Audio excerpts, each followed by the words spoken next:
Is anyone else having any problems? I think someone said that they're having some audio problems.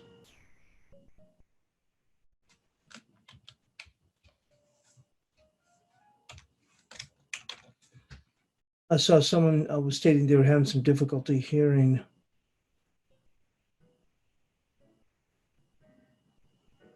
Okay, okay. Thank you, Gary. Thank you very much. And thanks for CB for mentoring. Okay, great. Okay, well, I'll go on and jump back and apologize, guys. Also have a kind of like a mini mute on my speaker. So let me go on and I'll tell you what, we'll start from where we were and then we'll roll right back. So here we are on the crude oil, and what I was mentioning is I don't think it's caught very much traction. I think it did initially, but one of the things that has got to be a big concern here is with the crude oil being this low. And I was pointing out right before Gary, thankfully, I mean CB, thankfully mentioned about the audio issues. Here we are. We've already dipped below sub $20, and I was saying what I was mentioning was that this is going to be an issue for the S&Ps also. You can remember this is a few years back when this is when crude oil, I think this must have been 4 years back or something. This one crude was above, might have been a little longer than that. Crude had already slipped into like the 80s. And this is when they came in and they decided to pump a lot of oil, and crude went from the 80s, low 80s, to essentially $50. And I think eventually broke even a little bit lower, but I'm saying it went there. And in turn, that was good news. I mean, because basically, you know, a lot more disposable income for the individual, but ultimately it ended up hurting equities overall because of all the oil companies and knockoff effect on that.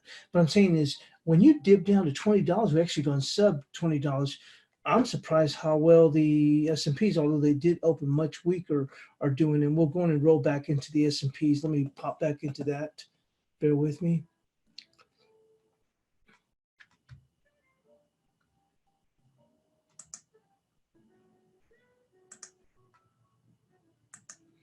So I was pointing out here is that in the before we experienced some audio issues, how in the S&Ps that I mentioned here, we saw that big run up here. Remember on Thursday, and boy did we make that run up here. And some people were looking for 2620. I didn't even think it was going to make it anywhere close to that. I think Blake mentioned on his webinar the week ahead that we'd come all the way up to the 38%. Honestly, I hadn't even looked at that because I didn't even think that we would even come back that far that quickly. But we did go on and come off quite a bit from there. And then, of course, as I mentioned, on Sunday, we gapped lower. And I was mentioning here that we had gapped. Probably a lot of it had to do with the spike that we've seen in coronavirus cases here in the U.S. Now, we did see this a nice pop back here. You can see we came back all the way to 25.67 before paring back. One of the things I was mentioning here is we've come back into the VWAP. Some of those that are new, I like to use this. This is a tool that I use here called Bookmap, but it helps with the VWAP, the volume weighted average price. So generally, if you see the market moving above that, you have money that's coming into the market. So you obviously want to go with the trend. One of the things I look at, you can see here, I look for my support and resistance, and these little bubbles are essentially the green is the bid and the red is the offer, and it kind of gives me insight to where the market is. I'll use, along with my regular charts, I'll use this to as primarily I do a lot of scalping. I know we have a lot of new listeners, but I'll use this in conjunction with what I do. And then we have the cumulative volume delta, which I'll use kind of the same way one would use RSI to see if I can see some divergence. As we move up in here, you can start to see the market kind of coming off a little bit, not that much, although we did see where the NASDAQ had not rallied to the same extent that the S&Ps had. But once again, like I said, I'll use that in conjunction. But key thing is we've come down here, the volume weighted average, the VWAP. You can see you're going to find some support in an area like that. You can see here, I've got to pull back way back. But you can see as we go float back and forth above the VWAP, looks like we've kind of gone, finally steadied ourselves and opens the door for us to move a little bit higher. But markets have quieted down a little bit since they have over the last couple of weeks. We're starting to, we're still seeing good movement, but I think it's going to be not as crazy as has been before. But I think we'll still go on and see good movement. Well, let me go on and jump into the NASDAQ and the gold market, and then we'll move into some news and then jump into the analysis.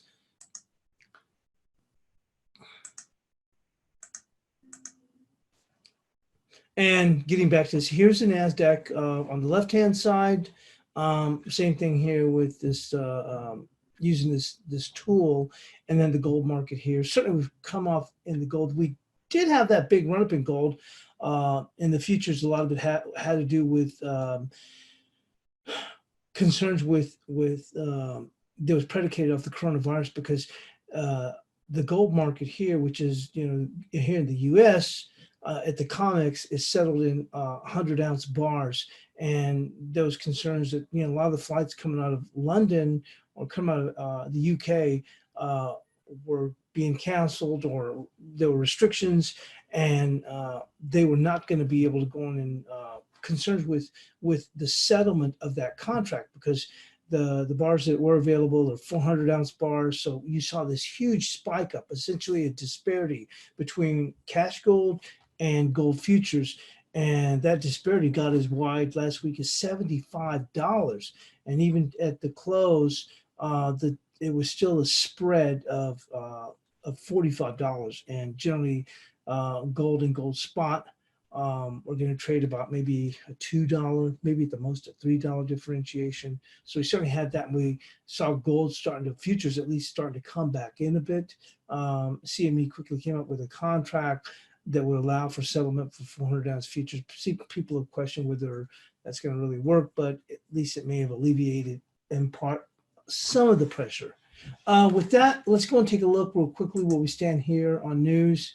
Bear with me. So we do have UK consumer credit at the bottom of the hour, okay? And then at the top of this hour, we're going to have Eurozone sentiment, economic and industrial and service sentiment, and then at 8 a.m. Eastern. I'm in Texas, so it's going to be Central Time for me, so 7 a.m. Central is 8 a.m. Eastern. But we do have German CPI at 8 a.m. Eastern, once again 7 Central for me, German CPI, and coming into the States, we'll have pending home sales at 10 a.m. Eastern. Of course, later on in the week, we will be facing, not facing, but we'll certainly have jobless, the big fig, which is going to be on to that, which will in turn be the non-farm payroll. You can see that that'll be on Friday, on the 3rd. They're looking for 100,000 of loss, but obviously that's before all the coronavirus hit. We know that, like I said, last week we had a huge, one of the reasons that we saw the S&Ps come off so much is we saw that huge jump in jobless claims of 3.2 million. So with that, let's just go on and we'll quickly just hit the news real quick. We generally do about a couple of stories, and then we move right on. And the stories just kind of give us a little bit of a flavor of what's going on. So we'll just go on and quickly move into that.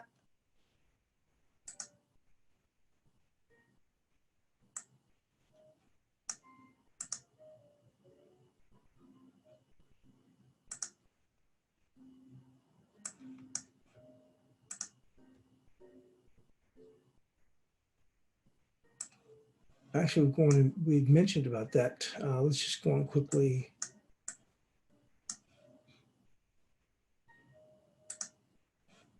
So oil futures slide as pandemic darkens demand outlook. Crude oil benchmark fell sharply on Monday, with Brent hitting its lowest since November of 2002 as fears grew over the corona pandemic eroding demand, and the Saudi Arabian Russia price war threatened to overload the market. U.S. Intermediate, West Texas Intermediate fell as much as far as 1992. I showed you that where we take that dip, sub 20, near an 18-year low earlier this month. Central banks have been easing monetary policy, and governments have been offering stimulus packages, but they're only supportive measures, not radical treatment, said Satoru Yoshida. Until we see signs of pandemic ending, Oil prices will stay under pressure and could dive below $20 a barrel. The next support level for WTI could be around $17, Yoshida said, last touched in 2001. Asian shares also slipped on Monday, despite the all-out efforts of the central banks to bolster the markets with rate cuts and asset buying campaigns. The oil markets have been slammed by demand destruction caused by coronavirus pandemic and the Saudi Arabia price war that is flooding the market with extra supply. And, that's what I'm saying about the S&Ps. We may see further move for going lower for the S&Ps, because don't forget, when you think about the pump, you're like, okay, great, well, at least the cost will be lower. But you can imagine the amount of jobs that is going to go and hit across the energy, hit the energy sector across the states. As well as, you think initially you think about fracking, but I mean, when you drop that far and we're experiencing so many huge problems because of coronavirus that, enough is not given. At this point, you're thinking, well, that's just a small sector of many huge problems that we're dealing with overall because of the amount of people that have been displaced to put out of work. But if it wasn't for that, and let's say we just had the Saudi price war and we'd already dropped quite a bit, maybe not to where we were now, because certainly the coronavirus has had its impact. But still, that would be huge. I mean, you can imagine and don't forget, one of the reasons that we ran into so much trouble a few years ago when we had that big drop from the low 80s to into the 50s was because of all the debt that energy companies, going to cover, the amount of people, and it really spooked the S&Ps at the time. So I'm just saying is right now the S&Ps are dealing with the economic impact from coronavirus.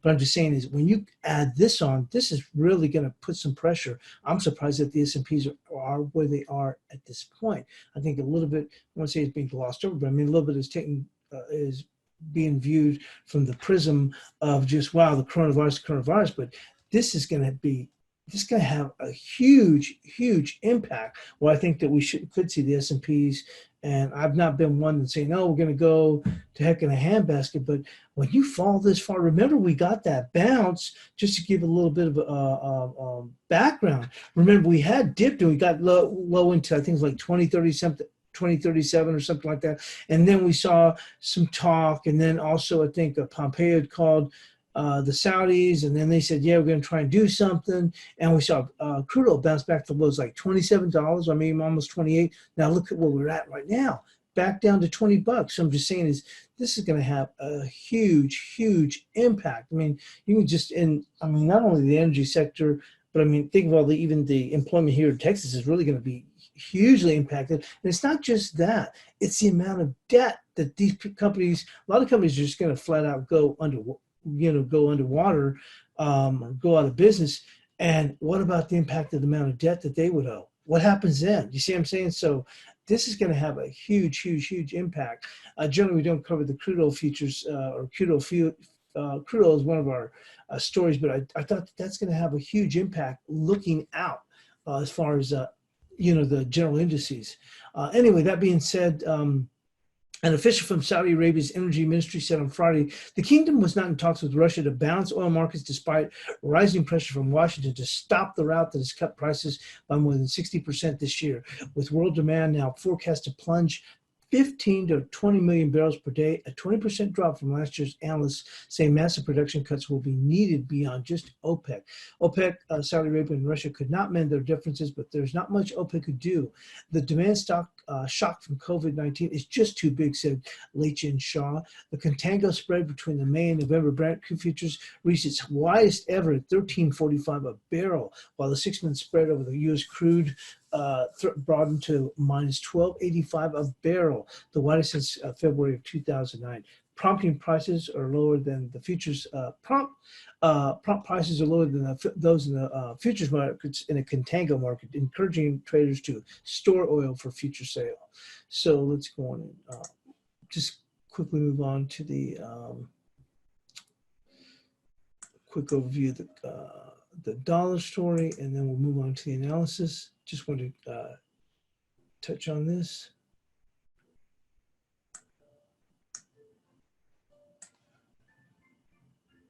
So the dollar on firm footing as investors seek safety. The dollar snapped a week of declines, and the safe haven yen found support on Monday as coronavirus lockdowns tightened across the world and investors braced for a prolonged period of uncertainty. After its worst week since 2009, the greenback climbed against the pound, the euro, the kiwi, and the Aussie in a cautious Asian session. Now that the dollar funding pressure is being easing somewhat, the focus is pretty much shifting towards assessing the damage, says Bank of Singapore currency analyst Mi Chung Sim, and there, the viral infection rate is still up in the air on risk aversion. Both the dollar and the yen rose against emerging market currencies after a weekend, which brought more bad news. Total deaths are nearly 34,000, and the United States has emerged as the latest epicenter with more than 137,000 cases and 2,400 deaths. Anthony Fauci, director of the National Institute of Allergy and Infectious Diseases, said the pandemic could ultimately kill between 100 and 200,000 people in the United States if mitigation was not successful. Lockdowns are toughening worldwide, and Trump, who had talked about reopening the economy for Easter on Sunday, extended guidelines for social restrictions to April the 30th. Singapore dollar jumped briefly after the city's central bank's eased policy. King dollar dethroned. The dollar's modest gains on Monday barely recovered a fraction of the ground it gave up last week. Yet that slump followed a massive surge that leaves the U.S. currency still elevated. Over the past 2 weeks, the dollar first posted its biggest weekly rise since 2008's financial crisis, and then its biggest weekly drop since 2009.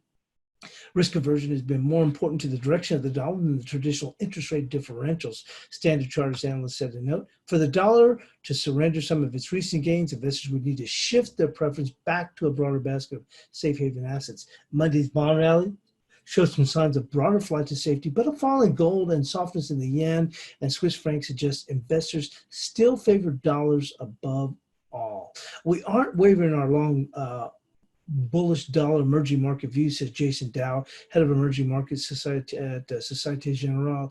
It's a risk-off market until it isn't, and bottom fishing has poor risk reward. So let's go on and move into the currencies. Bear with me.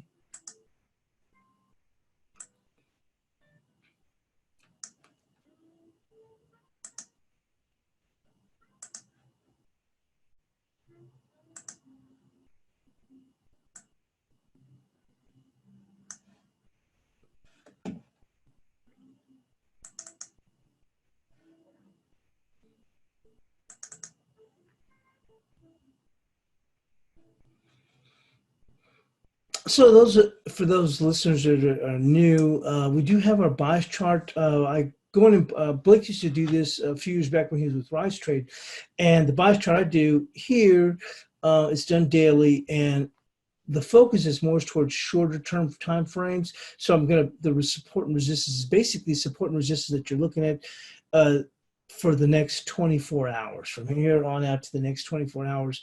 And so the focus is on more short-term trading. Now, even if you're not a short-term trader, some of the folks will use this as to go on in confluence with the work they're already doing, for areas for them to go and either come into the long side or establish short positions, or where they may want to go on and base or stop. So even if you're not a short-term trader or a day trader, you'll still want to go on and encompass this with your own analysis. So let's go on and move on to the euro.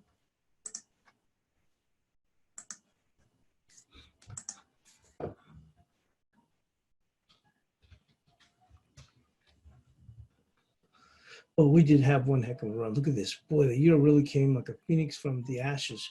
And the analysis here today, at least for this start of this week, we've had such a huge movement, like say all the way up here, then a total collapse. Then we've turned around and come right back. So quite often, usually on the beginning of the week, when I do the analysis, it'll probably mention essentially what happened, or let's say certainly the impact from booms, blah, blah, blah. But right now, we're just going to focus straight up on the levels. When you see the analysis, I may not be chiming in about, wow, the dollar yen, the Bank of Japan could be coming in because of blah, blah, blah. It's going to be basically just straight levels in my notes references. And the point is, because when you get these kind of swings, you can say, oh, well, this is the reason why, or I think this, but at the end of the day, it's all about the levels, and your risk because ultimately, if you're put in a position like, let's say you were shorting the euro, at some point you want to say, well, where the heck do I cover? I mean, at what point am I just flat out wrong on this trade? So generally, once again, for those who are new, generally, at the beginning of the week, we'll have analysis every evening. I do the Asian analysis for the majors. Of course, the analysis is going to cover the majors as well as in the cross rates here. But, I have this little notations here. They usually encompass some additional, just like the news does, kind of gives us some flavor where maybe markets are being impacted from this or that, i.e. the dollar CAD. Some may say, well, with crude oil falling, blah, blah, blah, we could stretch. Right now, folks, it's just about the levels because these moves are just absolutely extreme. So that being said, let's move on to the euro. So the euro finished the week with a push through 111. You can clearly go on and see that. Support on a back test will be 1095. You can see here we've actually dipped down. Here's the 1095, and we're pushing even further today. Look at that. Will be 10 followed by major level 1020. Okay, so and that's still a little bit of a ways below, coming off from what we were. So quite often what I'll do is, now we know that initially I mentioned this 1095, but we're already pressing even below that. So let's go and find something a little bit closer with the confluence. I'll go in and focus on 2-hour charts, my own self. So with the dip that we've seen here in the euro, at what point do we see some where this market may go to for today?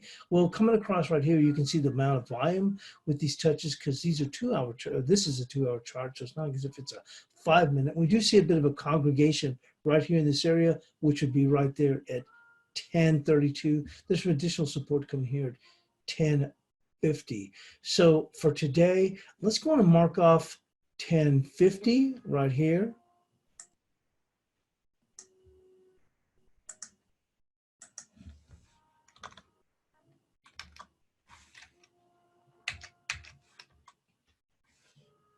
And 32, 1050, 32.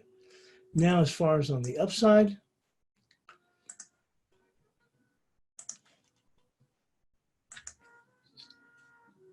and like I said, when you see a Herculean move like this, certainly a give back certainly could eventually push it down here to 1020. So that's what I'm saying, is that even though we paired back, we probably want to give it, like I said, that 1020 to 1032-ish area here, where the market may go and pull back even further. On the upside, it says resistance is going to be 1170. Well, we're quite a ways away from 1170 right now. So when we take a look, once again, for resistance, if someone was saying, well, I want to be short the euro, where could I possibly step in, or where's my risk coming into the euro? It's going to be right here, right there at 1112, right? Actually, 1110. So any pushbacks, if you were short, you definitely wouldn't want this market to get above 1110 on a 2-hour close. So that's what we'll be looking for resistance today at 1110.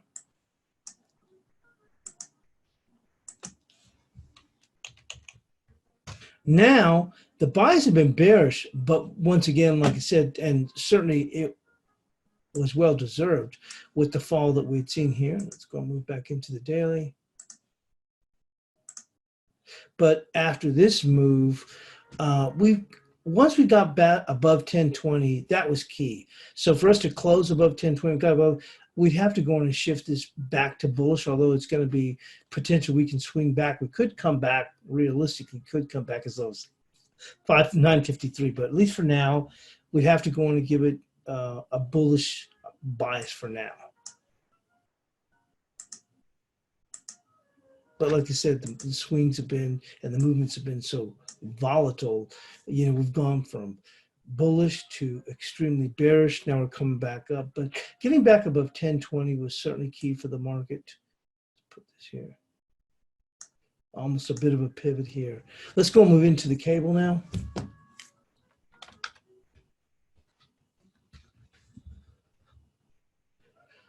So the cable produced a 1,000-pip surge, and that's what I'm talking about. These moves have been huge, and so that's where I'm probably not going to say, well, you see, we have the Bank of England. A lot of that stuff you can kick to the side, because right now it's about the levels, because, when you're, let's say you stepped in with let's say maybe you bought the cable, whatever.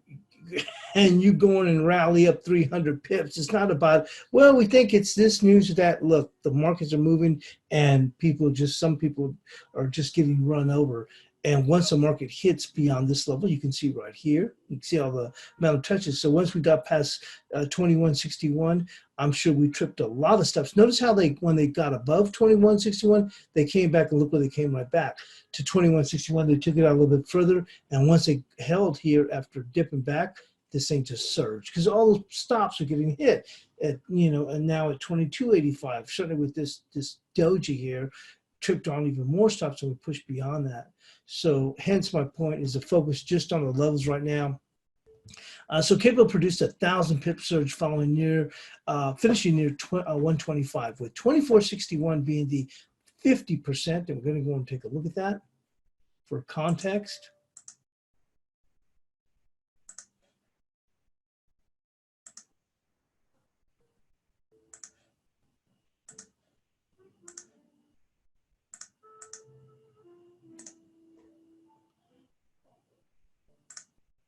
So you can see here, we made it back up here to the right here to the 50%. Generally, when you get that huge of a rally, you'll see a pause. So you can see that we tripped up some stops and see the market just easing a bit back here. We had that 50% rally here at 2460.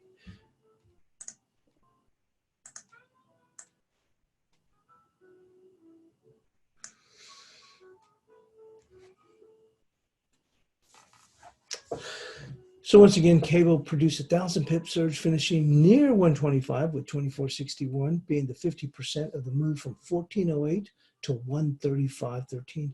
Resistance is going to be 25.23, with support at 23.61. So you can see on this dip back, we actually come back down to 23.18. And like I said, this is certainly within reason when you rally this far, 1,000 pips. We'll see if we can see something a little bit closer here on the 2-hour chart.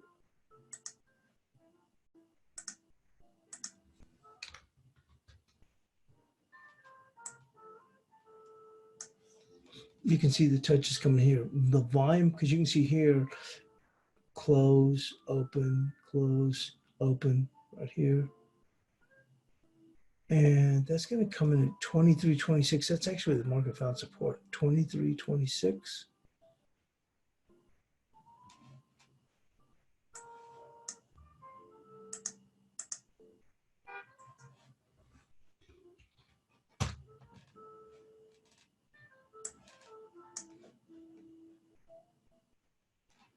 And on the upside,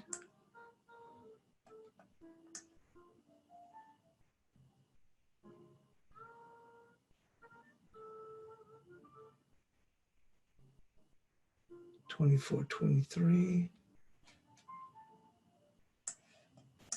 at least for today's range.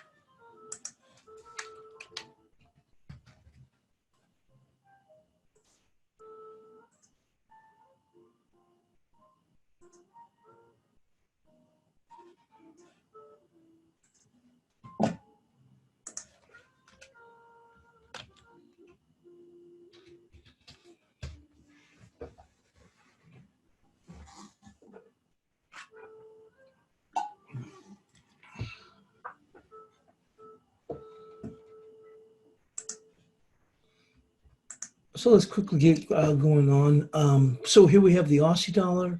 The Aussie managed to rally beyond the key level of 61.38.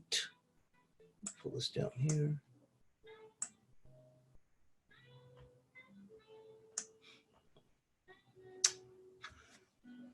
To close the week, resistance is going to be 62.68, which would be the 50% of this range here, okay? Followed by the weekly level of 63.03. We are seeing a bit of a pause here in light of the huge move we had. Support is going to be 60.63, followed by 59.61. Well, let's go initially with this 60.63 right here for support.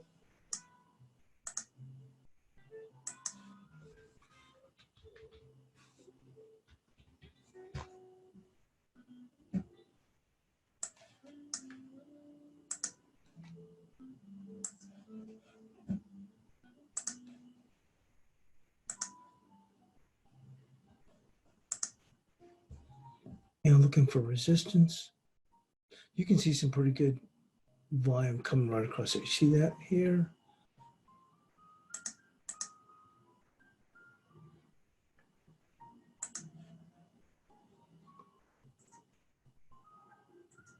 See that? So that's going to be resistance coming in here, which is going to be 61.75.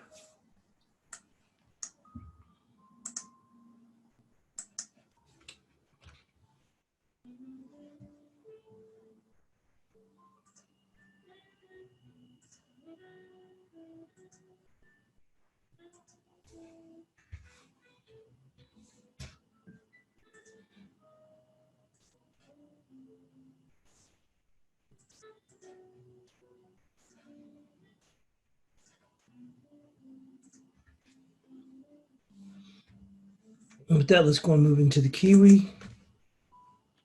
And this is still going to remain bearish. So let's move on to the Kiwi. And the Kiwi is basically the same setup near as the Aussie is its cousin. So the Kiwi experienced a short covering rally coming up short of weekly level 60.77. You can see that weekly level coming right in here.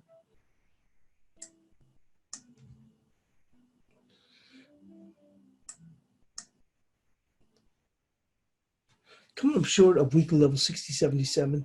Resistance will be 60.97 with support at 59.92, followed by 59.12. So for now, it's going to be 59.92 on the downside. For now, we've actually probably just holding up for right now. Just above that, we're at 59.90. Oh, actually right there, 59.92.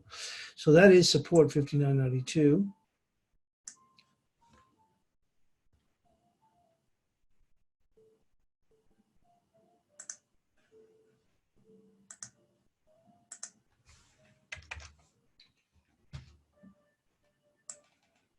And resistance, we haven't been able to take that out. Once again, we had a pretty good extreme move, but at least for now, it's going to be this huge weekly level.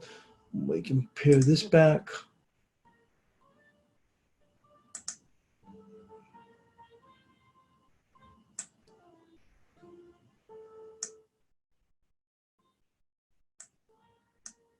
There we go. You can see the significance. This is 61.77. So you can see how important that is. 61.77. So, and this is on a weekly chart. So we move back up in here. And I meant to say 60.77. Instead of saying 61.77. But you can see the significance here on that. So it's going to have some tough time. Came up right, almost came up just about there before we paired back from Friday. And we're easing back. So that's going to be resistance 60.77.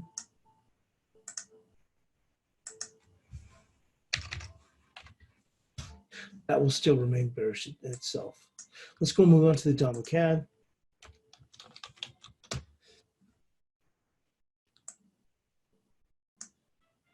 This has been a bit interesting considering the Canadian economy.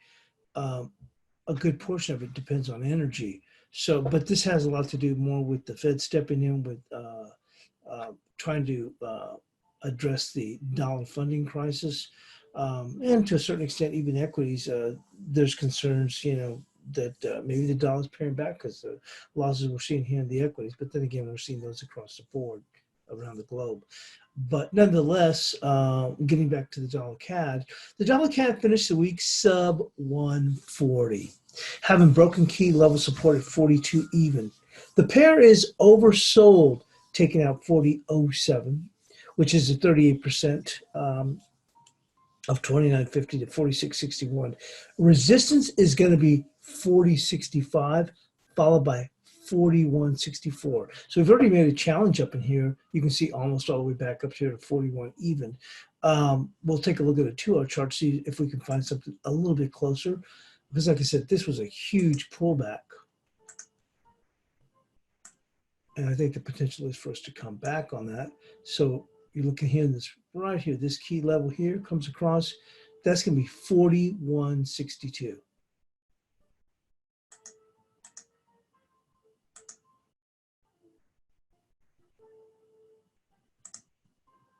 There you go. So that's going to be resistance.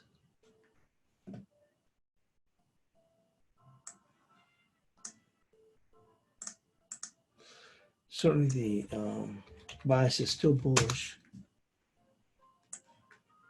And looking shorter term, well, we've really come off quite a bit. So right there.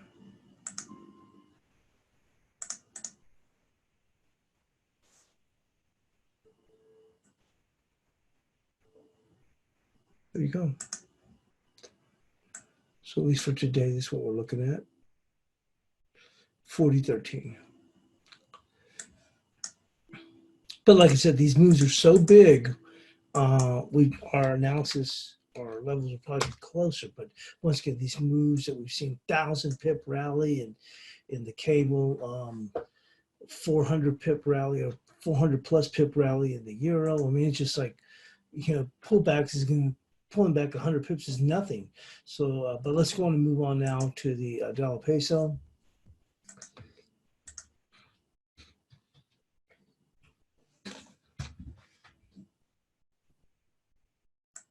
I mean, trying to wrap your head around moves like this, that's what I'm saying. So what 40, 50 pips is nothing, although it really is a lot. But I'm saying you really have to manage your levels on why we're just trying to focus on these key general levels. Trying to say, oh, this is the reason this and that is really not going to do any good. It's really going to be about managing that risk and where you can go and come in and all about the levels. The dollar peso paired back in excess of 300 pips to key support of 22.85. We already had that lined in before we did the analysis. It's just that's exactly what it went to. So that's what I'm saying. It's all about the levels and the amount of touches here. So once again, dollar peso paired back in excess of 300 pips to key support level 22.85. Resistance is going to be 23.60. You can already see they've made that push above 23.60 with support at 22.95. So you can see here, we've even jumped past this 23.60 as we started out the day. Resistance, you can see here, looking at touches, right there. Look at that right there. That's going to come in 23.72. Looks like the market may have gotten up to like 77. It actually went to 76. So it's going to be 23.72 on the upside.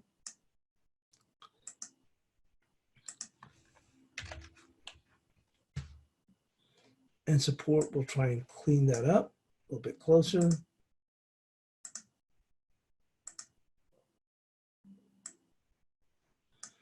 Right there, coming right across.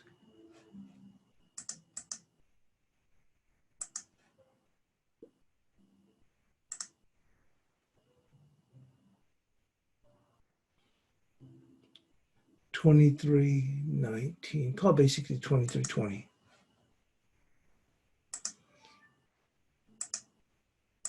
If you were scalping it, it's actually coming right there, 23.32. But I mean, if we break past this area here, 23.20, then that opens the door for a much further pullback. So at least in a very short-term basis, it's going to be 23.20.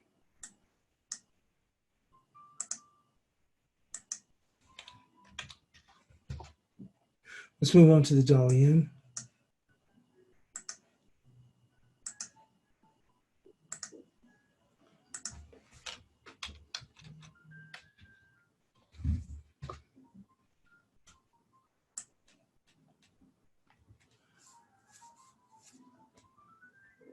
This dollar yen looked like it was going to take off to Venus, and boy, did we come back in. The dollar yen shed 300 pips after breaking the pivot support level of 927, negating the bull case. Resistance is going to be 896 with support at 778. Heck, we even broke beyond that. You can see where the support's coming in. You see right here with this touch here, that actually comes in right there at 708. And that's what I'm saying. You really have to manage your risk on some of these moves because, I mean, you can either benefit or you can get run over. So you really have to know where are your levels, because when you get moves like this, the market is simply reacting to levels, okay? On the upside, we did mention 896, but really we're going to focus on this level right here. And that's going to come in right there, 849.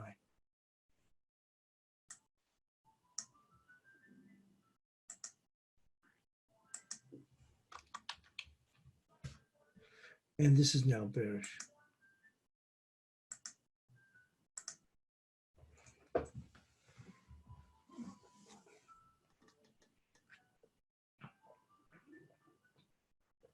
S&Ps will continue to move higher, although we are coming into some resistance here at 25.31. Let's move into the cash dollar index.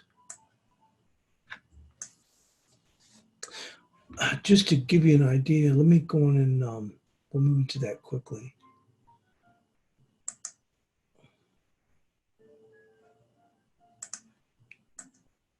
Okay, you can see here at the beginning of the show, we were talking about VWAP.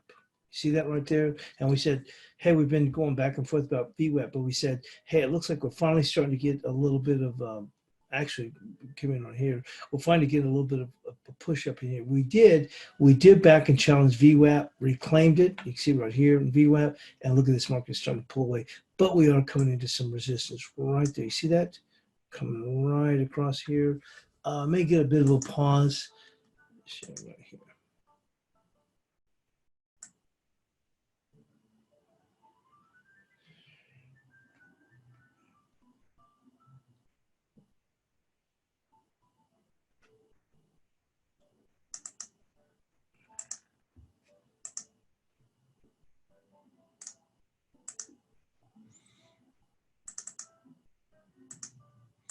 Yeah, so you're going to get a little bit of a pause in here, but you can see here with the cumulative volume delta, we're still moving higher here. So, and then usually I'll take a look at NASDAQ to see how that's holding up, give me an indication, but you can see here we were at 31.25, we come off two handles, which isn't much, but I'm just saying is if I was long, I'd probably be tightening up my stops. Then when I pull this in for a little bit closer look at this, you see here? So we've already rallied up to this area here. We pull back. We're making one more. Now you look, maybe potentially they're going to pair back, but look, we're still making a fight up in here. But we'll see. Right now, it's European trading a little bit lighter, but I would expect myself to see this market probably pair back a little bit because you've already had this run up in here, dip back, one more challenge. I actually did pretty good trying to make another challenge here. But let's go move back into the currencies.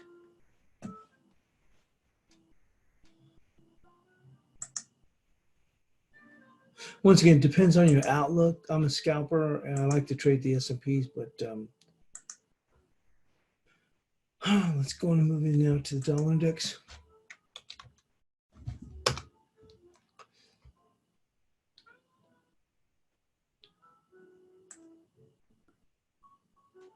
Once again, look at this huge move. I mean, we just, to say this market skyrocketed is not even to give it justice, but then look how much we've fallen back too. Hence why I said it's all about the levels right now, not about as much as trying to provide some background story. Bear with me one moment.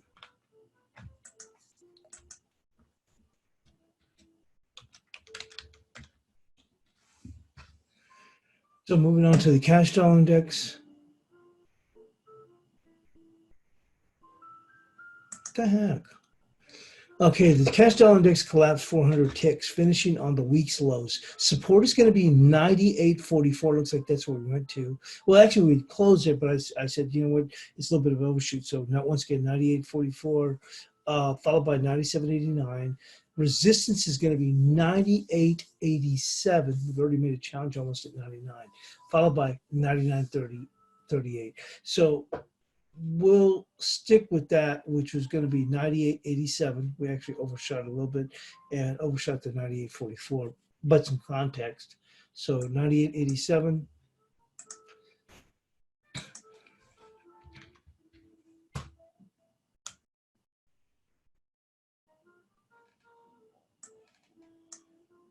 And down here at 98.44. You know, we should probably, I mean, they were so low. This is where it's going to be key, 99.11 here. If we can push it, we're so oversold, we can probably move a little bit higher. So we're going to go with 99.11.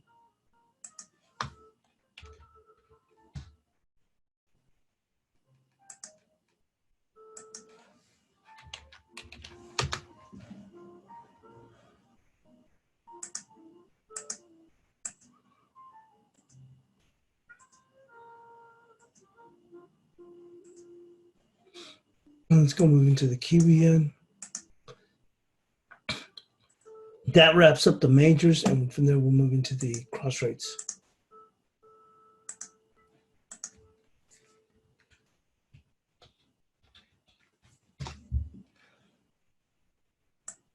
we've kind of steadied ourselves, but look here, you got two back-to-back hanging men here. You see that? So potentially we can get a little bit of a pullback. Potentially I would look for about 63.80. Yeah, we're 60.40, so potentially another 100 pip pullback. The Kiwi yen finished Friday's session close to the week's highs. Thursday and Friday's session closed with hanging man candlesticks. Resistance to start the week will be 65.77.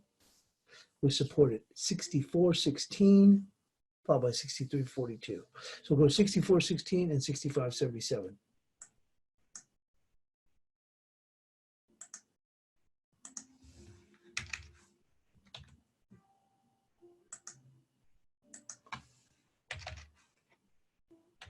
Oh, by the way, SPOOs are 24 and 3/4. We'll just take a quick look at that.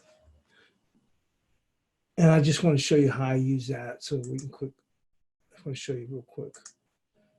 So you see here, we were at 25.29, and I was looking for a pullback. We were 25.29 3/4, and you can see, look, we've already pulled back 6 handles already. So once again, like I said, I was looking at, as I mentioned, we'd already had a pretty good strong run, and then we'll run into this resistance, and I figured that we would pull back. It looks like, okay, they're a little bit of stretch, but when you look into it or delve into it a little bit closer, you see here, then you go, wait a minute, they've made this run, another run. I was surprised to see this last gas run, and you can see now we've paired back quite a bit, paired back 6 handles from where we were, but we actually paired back at this point nearly 10 handles from right here in this pop. This pop probably may have stopped out some people, but you can see already pretty good run up in here, come back up here. We've got this resistance. Then they finally break, and you see how they break. Then they kind of come back up in here. The market rolls over, hence the move down here. But I just want to show for a lot of new people how I use this, though primarily I'm a scalper. But let's go on and move back into the currencies. We talked about that, so I just wanted to go and show you that. Go back.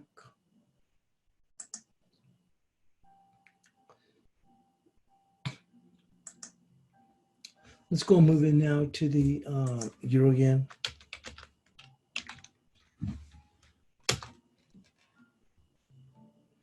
So the euro yen tested the lower reaches on Friday, sub 119, before rallying back to close above 120.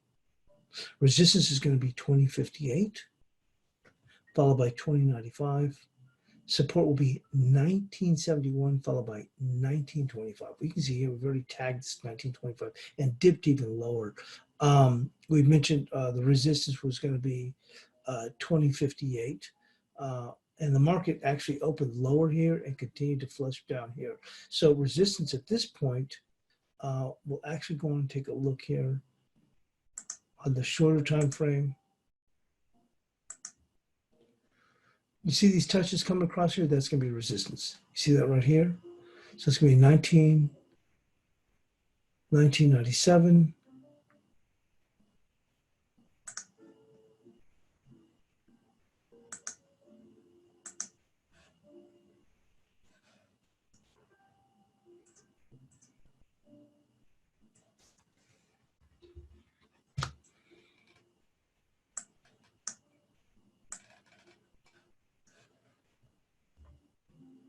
And support coming, see these touches coming all across here? That's going to be support 1883.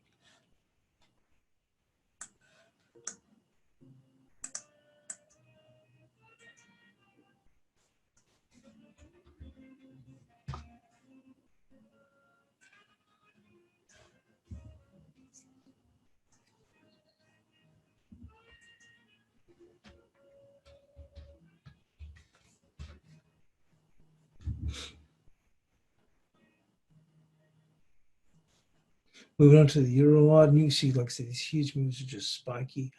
The Euro-AUD continued its downside probe post the stellar run above 99 even. The pair finds support at 79.40 with additional at 78.12. So we're going to go 79.40, resistance 82.68. Obviously, we're under a little bit of, we're still probing the downside, but you can see the significance you see here. So that's going to be the support right here. We said 79.40, but you can see this level coming right there. It's actually going to be 79.32. So just firm it up a bit.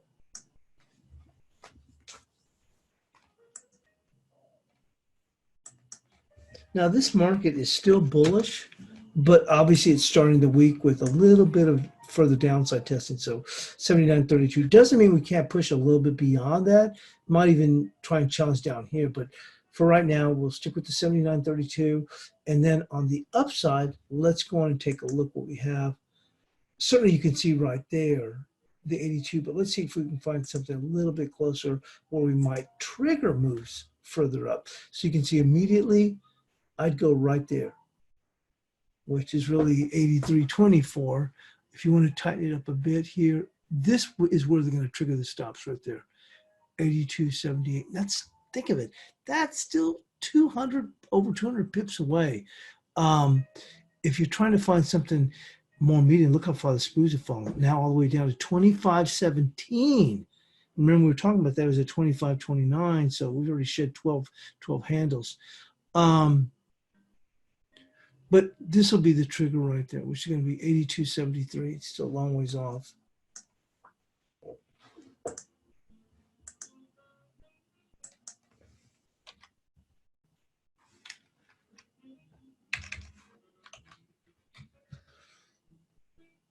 $25.16 now in the SPOOs. They're really coming off quite a bit.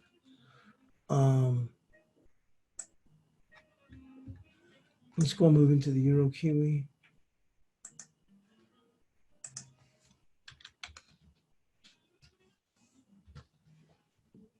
These are really coming down. 25.14, 25.13. I mean, we've come off more than 15 handles from what we were talking about.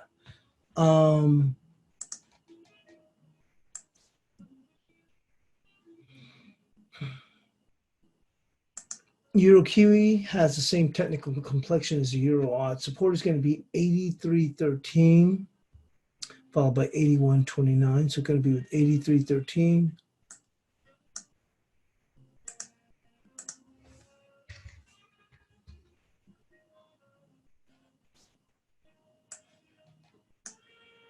And resistance right there.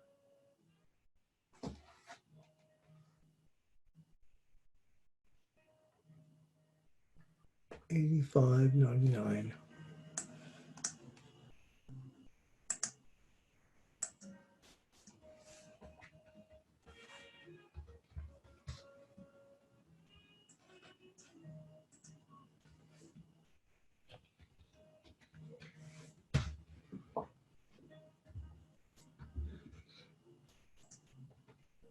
So the ASEAN closed the week with two back-to-back hangman candlesticks.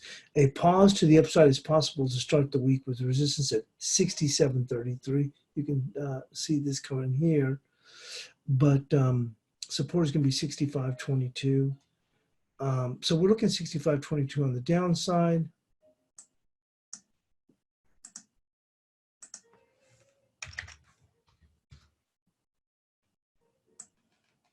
Upside is going to be here, 66.50. You can see that key level. Keeping it simple, no change here. And we'll wrap up things with the guppy and the sterling odd.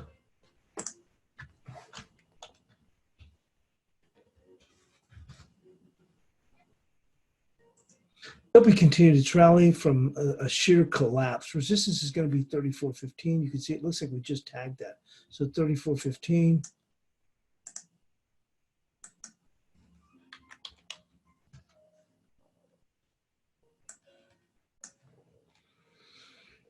Support is going to be 32.80. 32.80.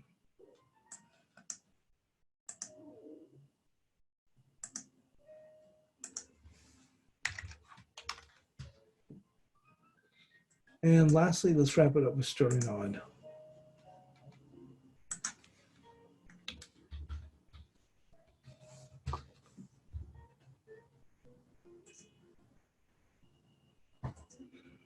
So the sterling odd finished the week towards its highs. Resistance will be 0.357, with support at 0.105,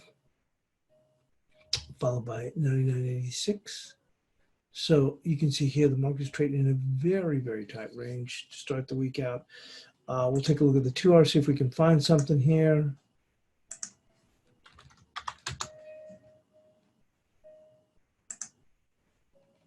Right there's going to be a trip. Basically, the trip wire, 0205 on the upside.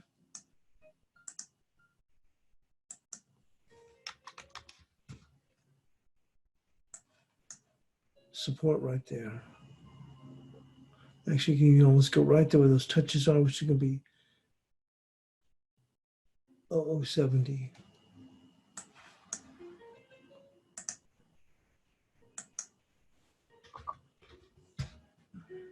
And that completes the analysis. And you can see the euro still firming up a bit here. Thanks for joining us here on the European crossover webinar. I'll get the buys chart posted, and we'll see you in the chat room a little bit later on. Thank you.